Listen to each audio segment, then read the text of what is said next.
சங்கடங்கள் தீர்த்திடும் சங்கடஹர கணபதி சகல செல்வம் தந்திடும் சர்வசக்தி கணபதி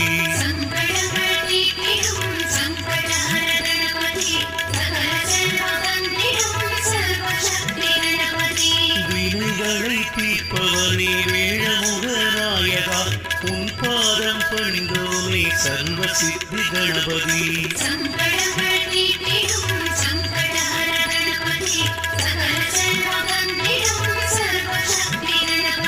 பரசமரம் அமர்ந்தவனே அகங்களை எழிப்பவனே உன் பாதம் பணிந்தோமே சர்வ சித்தி கணபதி